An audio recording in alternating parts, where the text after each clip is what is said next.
Hey everyone, my name's Lily and I'm a social worker with Child Protective Services, also known as CPS, DCSF, or CWS, depending on where you live.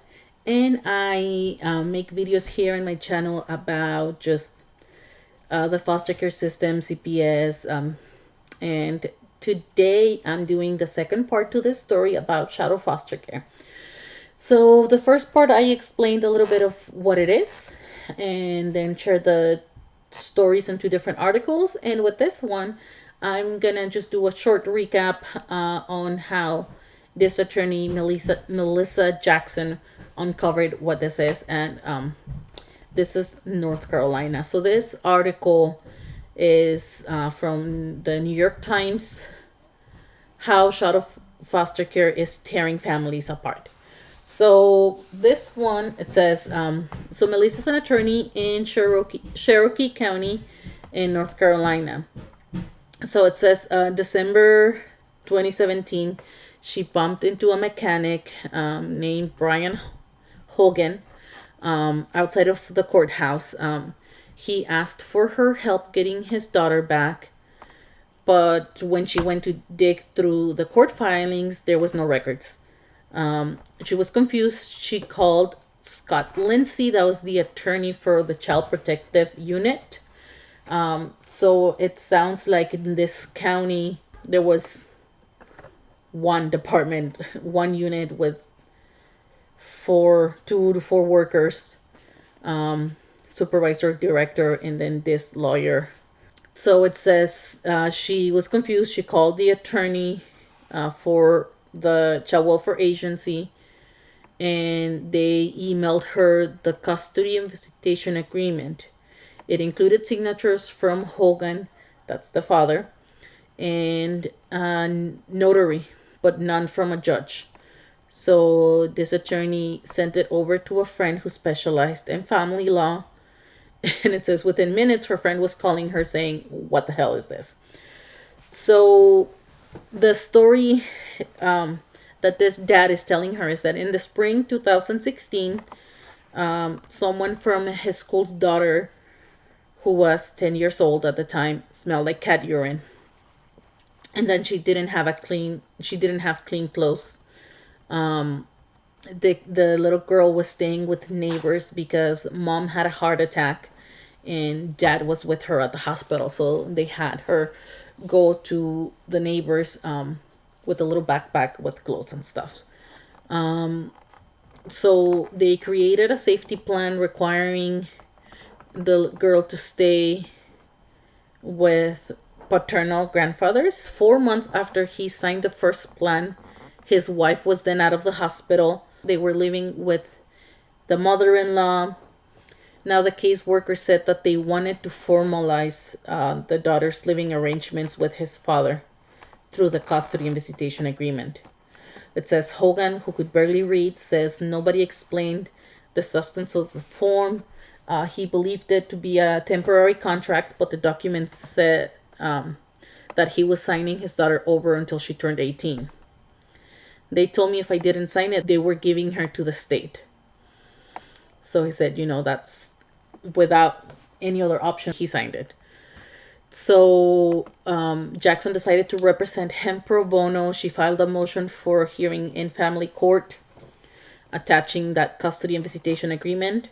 On December 6, 2017, Judge Monica Leslie asked all the lawyers involved to step into a jury room. She said in her 12 years on the bench, she had never seen anything like this. She asked Scott Lindsay what legal authority he had to draw up custody and visitation agreements. He said none. He said that he's told his staff not to draw up anymore. Jackson said she was startled when she heard more. She thought that this was, just an anomaly.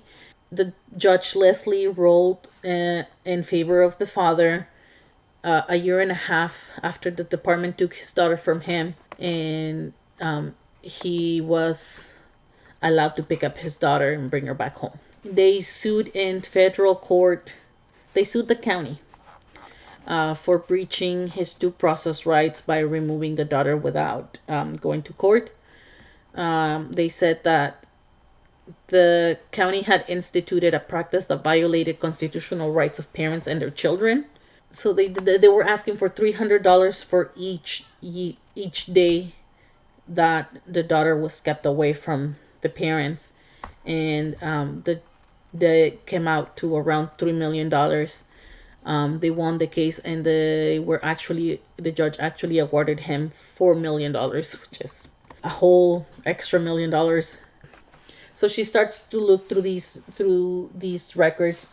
It doesn't say that where she's getting this information, but she says as she read through parents' files, she began to see how subjective some decisions were, from obvious harm to unfounded accusations, but the majority are in the murky middle. Most of the substantiated allegations, I mean, that they were found to be true, are for neglect.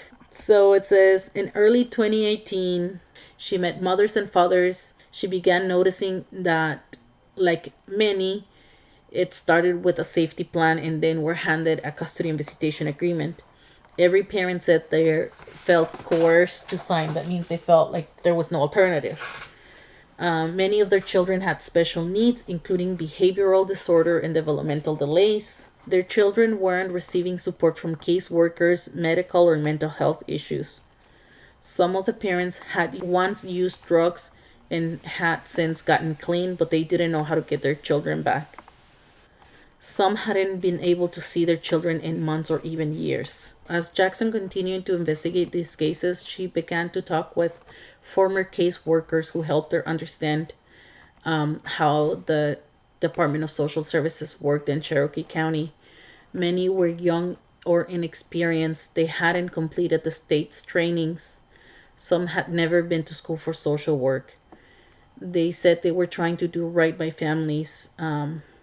Courtney Myers, a young woman of Cherokee descent, she was exasperated by the leadership and lack in support of the department and had quit her job by the time that Jackson called her. She's the one that provided more of the information about that there was supposed to be 4 social workers and there was actually only 2. So they were doing double the amount of work they were supposed to. Oh, no. It had dwindled to 2 from 6. It was supposed to be 6 workers in a county of 27,000 people. So they were doing 3 times the amount of work they were supposed to. Sounds about right, my experience. So it says that the Department of Social Services lawyer Scott Lindsay and the supervisor David Hughes told staff that instead of going through the court, they could use the custody and visitation agreements on cases that were stuck. The circumstances at home weren't getting worse, but they weren't getting better either. So it wasn't fully safe, but there wasn't also immediate danger to the child. Usually parents struggling with substance use or mental illness. Before we are able to take a case to court, we have to run it through the agency lawyer. In this case, it was Lindsay. When they asked if they could file petitions, he would tell her the cases were too weak to win in court, and that's when they would recommend to do the custody and visitation agreement.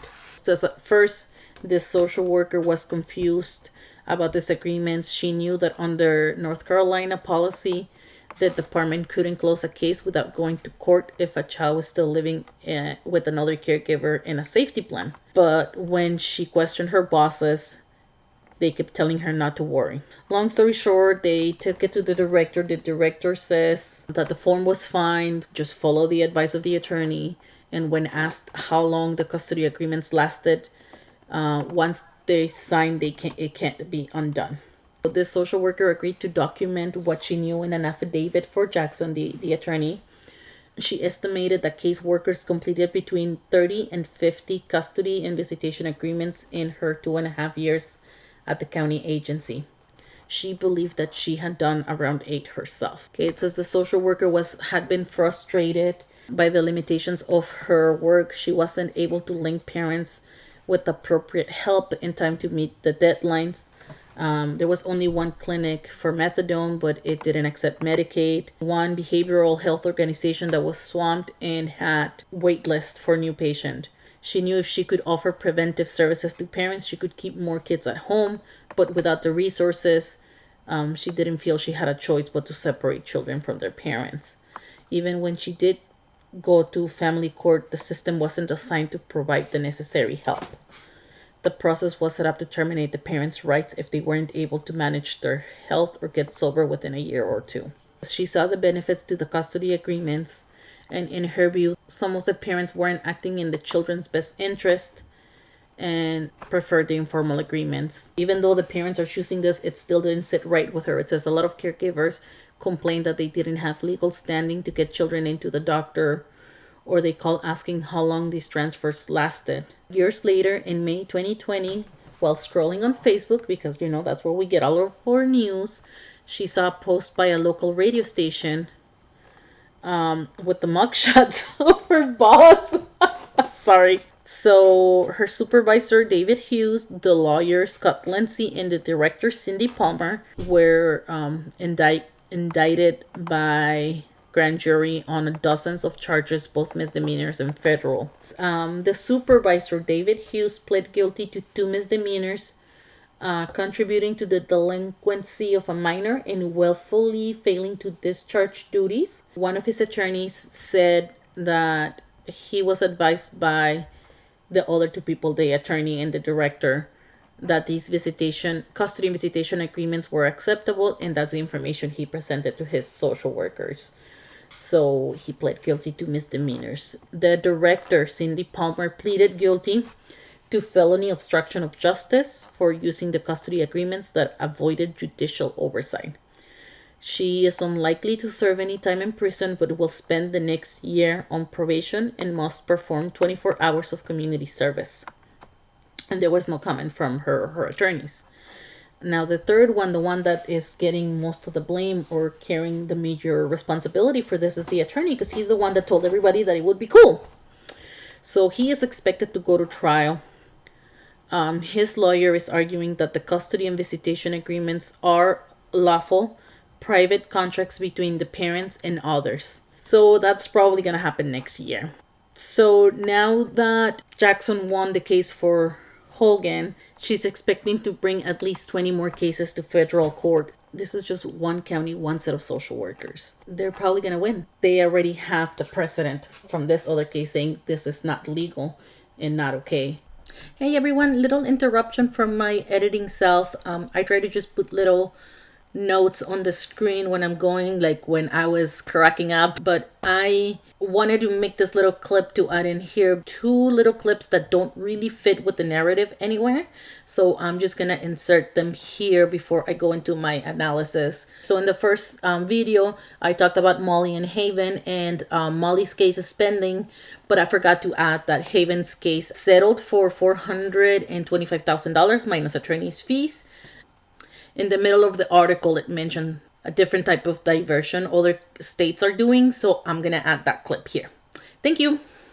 In some states, caseworkers push the parents to transfer custody to relatives in private court proceedings where caseworkers are not present and don't have the burden of proving a parent is unfit. In states like Oklahoma, Illinois, and California, this occurs in probate court, where court-appointed lawyers are not offered. Okay, so what the heck, America? What are we doing to these kids? When I first saw the headline, Hidden Foster Care, we're tearing families apart, I was like, oh, we don't do this. No, of course not. And then I'm like reading through this article and I'm like, what the heck? We totally, not to this extent. I don't think that that in California we go to this extent, but I know for sure I have told families just go to probate court. Just go ask for legal guardianship. In those situations, it would be the person filing for guardianship that would have to show that they've noticed the appearance of their petition with the court, and that the parents are either in agreement, or if they're not in agreement, that they've been given the opportunity to attend court.